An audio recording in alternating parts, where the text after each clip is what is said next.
Di tengah harga barang pokok yang makin naik dan tagihan yang gak ada habisnya, sekarang tuh kita dihadapin sama dua pilihan tiap gajian. Mending uangnya ditabung dulu buat dana darurat atau langsung investasi biar aman pas inflasi. Apalagi kayaknya semua orang udah pada main saham, emas, bahkan kripto ya. Di medsos juga scroll bentar isinya ngomongin cuan dari emas, cuan dari emiten A, B, C, cuan dari koin kripto. Mungkin kamu pernah terbersit pikiran apakah sekarang waktu yang tepat untuk mulai investasi. Tapi dipikir lagi, tabungan dana darurat juga belum cukup. Nah, kalau kamu bingung mau mulai nabung dulu atau investasi dulu, mending tonton Gencu sampai habis biar duit kamu aman gak habis sia-sia.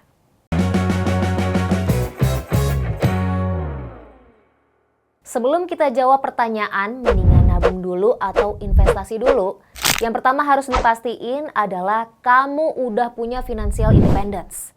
Artinya kamu udah mampu mengcover kebutuhan kamu sendiri. Nah, kalau udah gitu, bangunlah pondasi finansial yang kuat. Gimana caranya? Pastikan penghasilan yang kalian dapat itu cukup permanen atau enggak. Bisa konsisten diperoleh enggak tuh? Kalau kamu ngerasa pendapatan kamu masih belum bisa memenuhi kebutuhan dasar, maka kita harus fokus dulu ke pengelolaan penghasilan dan pengeluarannya. Biar aman dulu lah cash flow-nya. Nah, kalau cash flow-nya udah aman, baru deh kita bisa naik ke level selanjutnya. Ngapain? Buat mengalokasikan uang-uang kita ini supaya nggak hilang gitu aja karena beli hal-hal yang lagi tren doang. Oke, pondasi keuangan selanjutnya adalah tabungan.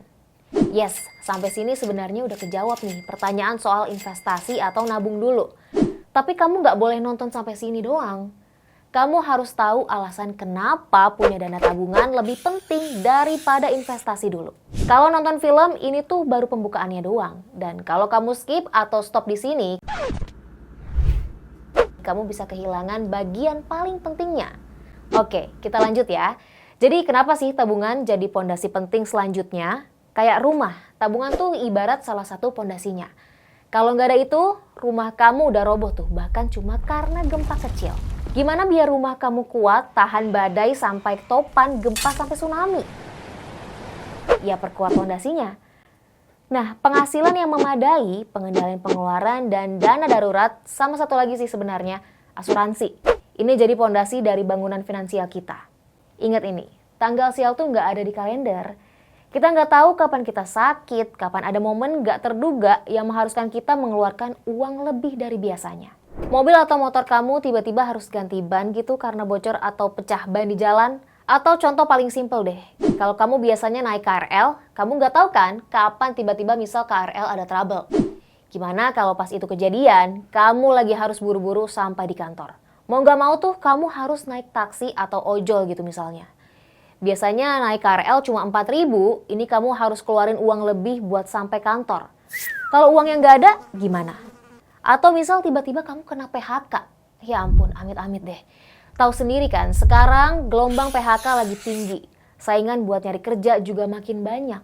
Nah, kalau ada tabungan khusus buat dana darurat, kamu jadi bisa mengcover pengeluaran tiba-tiba itu. Sekarang pertanyaannya, berapa sih sebenarnya kebutuhan dana darurat yang cukup? Kalau kamu masih single, gak ada tanggungan, ya paling gak kamu harus punya dana darurat seenggaknya minimal 3 bulan pengeluaran. Itu minimal loh ya. Saya nggak bilang itu ideal, itu adalah minimal 3 bulan pengeluaran. Jadi kalau misalnya seseorang punya pengeluaran tiap bulan 3 juta gitu ya, dari penghasilannya dia yang misalnya 5 juta, maka minimal dia punya dana darurat adalah sebesar 3 kali pengeluarannya dia yang 3 juta. Jadi sekitar 9 juta rupiah gitu ya. 9 juta rupiah dia sisihkan, dia simpan untuk bisa berjaga-jaga. Setelah itu baru dia bisa putuskan apakah berikutnya saya harus ngapain lagi nih, saya punya dana darurat 3 bulan pengeluaran ya. Dia baru bisa putuskan, dia baru bisa pertimbangkan apakah 3 bulan pengeluaran itu dia sudah merasa nyaman atau belum. Karena setiap orang tuh bisa berbeda-beda ya, sesuai dengan dari karakternya dia. Kalau dia adalah orang yang konservatif, mungkin dia akan merasa lebih nyaman kalau lebih dari 3 bulan pengeluaran itu baru memadai sebagai dana daruratnya dia. Bisa 6 bulan atau bahkan mungkin 9 bulan ia baru merasa tenang. Nah, kalau kita udah mulai mempersiapkan dana darurat ini dari awal karir, kalian tuh lagi membangun kebiasaan keuangan yang baik sebenarnya. Kalau orang beli sesuatu dengan berutang, kalian tuh udah bisa ngerem karena udah biasa menabung. Kalian jadi tahu mana yang lebih penting, mana yang sebenarnya cuma lapar mata doang. Kalau memang penting dan uangnya nggak cukup, nanti muncul tuh kebiasaan buat nabung dulu aja deh sampai tercukupi, baru beli. Kamu jadi bisa terhindar dari beli barang yang nggak bervalue, barang-barang yang sebenarnya nggak butuh-butuh banget dibeli. Oke, gue akan kasih tahu strateginya, gimana sih ngatur keuangan dan gimana aturan dasarnya. Dari penghasilan, kita bisa alokasikan 50% untuk kebutuhan, 30% buat keinginan, dan kemudian 20%-nya lagi ini buat ditabung. Kalau kamu mau pakai aturan standar ini, artinya sisihkan 20% dari income untuk dana darurat. Nah, buat mencapai dana darurat minimal 3-6 bulan, waktu yang diperlukan itu sekitar 12 bulan. Kalau kamu merasa 20% terlalu besar, kamu bisa minimal kalian bisa nyisihin 10% aja untuk menjadikan menabung ini jadi kebiasaan. Kalau kita mau menunda sedikit aja kesenangan kita dan bisa menyisihkan lebih banyak, dana darurat juga akan segera terkumpul. Tapi ingat, kebanyakan orang gagal menabung karena mereka merasa tersiksa. Jadi mending tetap balance ya. Boleh kok nyenengin diri sendiri, beli apa yang kamu suka. Tapi jangan sampai kebablasan. Nah, kalau kamu merasa susah banget konsisten buat nyisihin uang buat nabung, sekarang banyak tuh produk-produk bank yang bisa auto debit. Jadi setiap bulan mereka akan narik uang kita buat disisihkan sesuai kesepakatan kita dan bank tersebut. Ini bisa membantu buat mencapai tujuan kita dengan lebih baik. Terus kapan kita investasinya? Oke, kita bahas ya. Kapan sih kita bisa mulai investasi? Jadi untuk tahu kapan seorang bisa mulai investasi, kita perlu tahu beberapa hal. Pertama, pastikan cash flow kalian aman. Kedua, pastikan dana tabungan buat mengcover pengeluaran tak terduga juga udah aman. Asuransi juga memadai. Jadi secara pondasi kalian udah kuat nih. Nah kalau udah gini, kalian boleh tuh coba belajar investasi. Nah, sebelum seseorang itu memutuskan untuk berinvestasi, memang harus ada beberapa modalnya dulu gitu ya. Yang satu ada modal pengetahuan, yang kedua ada modal pengalaman. Pengetahuan dalam hal apa? Pengetahuan dalam hal dasar-dasar investasinya. Terus kemudian juga pemahaman mengenai instrumen investasi, tempat dia naruh uang itu kemana gitu ya. Jadi jenis asetnya. Karena setiap jenis aset itu punya potensi keuntungan, terus kemudian juga punya resikonya masing-masing kan. Nah, potensi keuntungan sama resiko ini harus kita pelajari dan biasanya kalau kita bicara teori sama praktek itu bisa sesuatu hal yang berbeda tuh ya. Ada situasi-situasi yang ternyata ketika kita praktekkan itu tidak selalu teori tersebut sejalan. Jadi kita butuh pengalaman-pengalaman.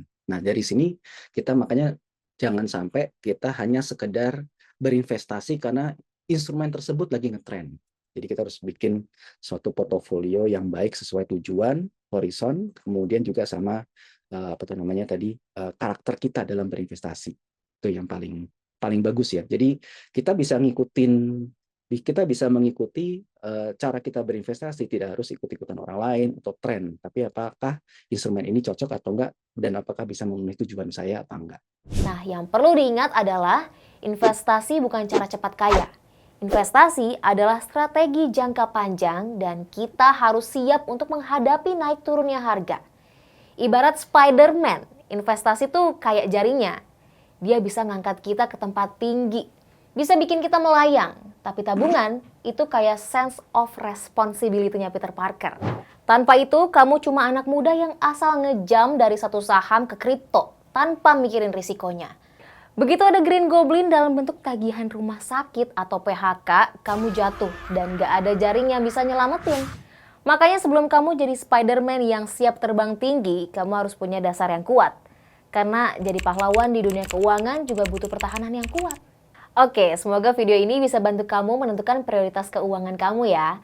Kalau kamu punya ide atau topik menarik soal keuangan lainnya, drop di kolom komentar ya. Siapa tahu bisa jadi episode selanjutnya.